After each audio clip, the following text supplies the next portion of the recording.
సంగారెడ్డి జిల్లాలోని సిగాజీ పరిశ్రమలో జరిగిన పేలుడు ఘటనలో అధికారులు కీలక నిర్ణయం తీసుకున్నారు. మిగిలిన 8 మంది ఆచూకీ లభించడం అసాధ్యమని అధికారులు తేల్చారు. వారు బూడిదాయి ఉంటారని అనుమానం వ్యక్తం చేస్తున్నారు. 8 మంది కార్మికుల కుటుంబ సభ్యులు ఇంటికి వెళ్లిపోవాలని అధికారులు ఆదేశించారు. 3 నెలల తర్వాత రావాలని జిల్లా అడిషనల్ కలెక్టర్ చంద్రశేఖర్ సూచించారు. అప్పటి వరకు కేంద్ర రాష్ట్ర హోంశాఖలతో సంప్రదింపులు జరుపుతామని అధికారులు వెల్లడించారు.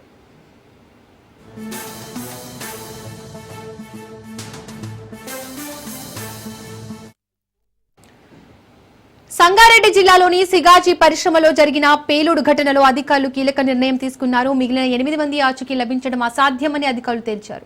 వారు బూడిదాయి ఉంటారని అనుమానం వ్యక్తం చేస్తున్నారు. 8 మంది కార్మికుల కుటుంబ సభ్యులు ఇంటికి వెళ్లిపోవాలని అధికారులు ఆదేశించారు. 3 నెలల తర్వాత రావాలని జిల్లా అడిషనల్ కలెక్టర్ చంద్రశేఖర్ సూచించారు. అప్పటి వరకు కేంద్ర రాష్ట్ర హోంశాఖలతో సంప్రదింపులు జరుపుతామని అధికారులు వెల్లడించారు. पूरा प्रोसेस जानकारी होने के बाद कार्रवाई होने के बाद तभी ही नहीं मिले। कानून के तरफ से क्या है बोलो तो 7 साल तक अगर वो बंदा वो आदमी अभी नहीं मिला अभी हम डेथ डिक्लेयर कर सकते। ये अभी कानून में अगर 7 साल तो हम वेट नहीं कर सकते तो उसका प्रोसेस क्या है, उसके लिए हम लोग जो है गवर्नमेंट के लिख के तो मिनिस्ट्री ऑफ होम अफेयर्स से तो वापस सरकार डेथ डिक्लेयर करना तो वैसे करना है। तो अभी वो अभी टाइम लगेगा। तो अभी आपको जाने के लिए और आपको अभी और आगे बढ़ने के लिए आपके फैमिली मेंबर्स को बताने के लिए तो मिसिंग अभी जो मिसिंग है मिसिंग के तरफ से हम लोग अभी खोज जो है मिले तो लाएंगे बोल के हम कह सकते हैं। अभी आपको ऑफिशियली डीएसपी साहब और आरडीओ साहब और कल बात भी किए होंगे आप, तो अभी मिलने का चांसेस नहीं है। तो बट ऑफिशियली हम लोग डिक्लेयर भी नहीं करते आज के तारीख। तो हम क्या कर सकते हैं, कंपनी के तरफ से जो भी आश्वासन है, सरकार का जो भी आश्वासन है उसका हम थोड़ा फैमिली मेंबर्स को आपके बोल के थोड़ा फैमिली मेंबर्स को आपको थोड़ा एग्जीक्यूटिव का जो भी है उसमें थोड़ा कॉम्पनसेशन देके आपको घर भिजवा। उसके बाद में जब भी उसका ये प्रोसीजर पूरा कंप्लीट होने के बाद डीएनए सैंपल पूरा आने के बाद जब भी हम फाइनल करेंगे तो उसके बाद में फिर वापस आप बाकी प्रोसेस कंप्लीट करें। तो अब क्योंकि यहाँ पे रुकने में अभी कोई पॉइंट नहीं है। कल तक मैं भी बोल रहा था कि आप वेट करना नहीं, हम क्या कर सकते हैं बोल के आपसे कह रहे थे, मगर आज वैसा नहीं है। ఇక ఈ ఘటనకు సంబంధించి పూర్తి అప్డేట్స్ మా ప్రతినిధి రాజు అందిస్తారు. రాజు, సిగాచి ఘటనలో 8 మంది ఆచూకైతే లభించలేదు, అధికారులు కూడా బూడిదై ఉండొచ్చని చెప్తున్నారు. దీనిపై కుటుంబ సభ్యులు ఏం చెప్తున్నారు? సిగాచి పరిశ్రమకు సంబంధించి ఇప్పటికే రెస్క్యూ అంతా పూర్తయినట్టుగా ఒక నిర్ణయానికి వచ్చారు అధికారులు. అయితే అధికారులు 8 మంది ఆచూకీకి సంబంధించిన విషయంలో చేతులెత్తేశారు.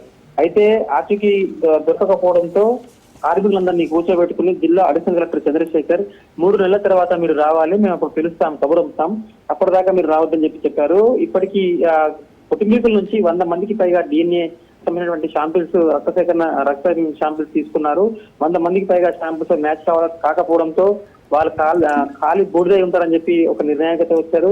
ఇప్పటి బూడిదకు సంబంధించి తర్వాత బొక్కలకు చిన్న చిన్న మాంసముద్రకు సంబంధించి ఇంకా DNA టెస్టులు కొనసాగుతున్నప్పటికీ ఈ 8 మంది ఆర్చికైతే ఎట్టి పరిస్థితులు లభించాలని చెప్పి ఒక నిర్ణయానికి వచ్చారు. తర్వాత ఒక ఏదైనా నిర్ణయం తీసుకుంటే కనుక రాష్ట్ర హోంశాఖ కేంద్ర హోంశాఖతో చర్చలు అనంతరము ఒక నిర్ణయాన్ని తీసుకొని తర్వాత కంపెనీ కూడా ఒక విషయం చెప్పి దానిపై నిర్ణయం తీసుకొని మీకు న్యాయం చేస్తామని చెప్పి అటు కుటుంబీకులతో జిల్లా అడిషనల్ కలెక్టర్ చంద్రశేఖర్ తెలిపారు. అయితే 8 మందికి సంబంధించినటువంటి విషయంలో 100కు పైగా DNA టెస్టులు తీసుకొని శాంపిల్స్ సేకరించినప్పటికీ అది మ్యాచ్ కాకపోవడంతో వారందరూ కూడా ఇక దుర్కరణ ఒక నిర్ణయానికి వచ్చేసి అధికారులు అయితే కుటుంబీకులకు చెప్పారు.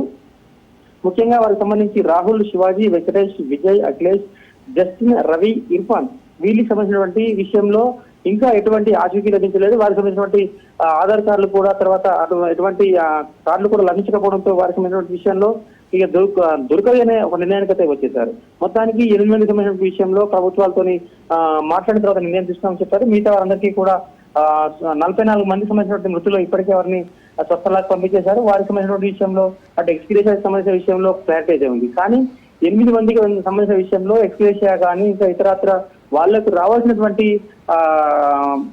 బెనిఫిట్స్ సంబంధించిన విషయంలో ఒక సందిగ్ధత ఉంది. దానికి సంబంధించిన విషయంలో అటు కార్మికుల కుటుంబీకుల్లో కూడా కొంత ఆందోళన ఉంది. అయితే ప్రభుత్వం ఇంకా స్పష్టమైతే చేయలేదు. అటు తక్షణ సాయం కింద 10,000 కానీ ₹1,00,000 కానీ తర్వాత ఏవి కానీ ఇవ్వకపోవడంతో కొంత ఆందోళన వ్యక్తం చేస్తా ఉన్నారు.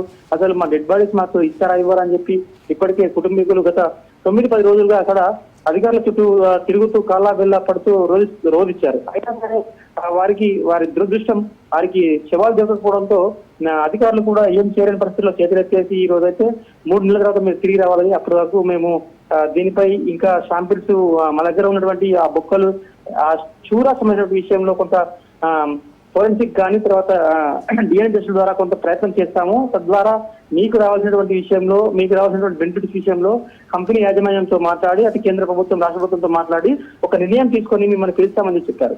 అయితే ఆందోళన కుటుంబీకులు అయితే ఆందోళన చెందుతా ఉన్నారు, అధికారులు అయితే స్పష్టం చేశారు. దానికి సంబంధించిన విషయంలో ఇంకా ప్రభుత్వాలతో మాట్లాడిన తర్వాత అయితే ఈ రోజు ఇక్కడ ఉన్నటువంటి కేంద్ర రాష్ట్ర ప్రభుత్వం ఏదైనా స్పష్టం చేస్తున్నా, రేవంత్ రెడ్డి ప్రభుత్వం ఏదైనా ప్రకటన చేస్తున్నా అని చెప్పి వేచివాల్సి ఉంది. మొత్తానికైతే ఖచ్చితంగా 3 నెలల తర్వాత మాత్రం తిరిగి రావాలని చెప్పి కుటుంబీకులకు చెప్పినటువంటి పరిస్థితి స్పష్టంగా కనిపిస్తుంది. కుటుంబీకుల్లో అయితే ఆందోళన ఉంది, వాళ్ళకి ఎటువంటి స్పష్టత ఇవ్వకపోవడంతో కొంత భయాందోళనలో వాళ్ళు ఉన్నట్టుగా కనిపిస్తుంది. Right Raju, thank you.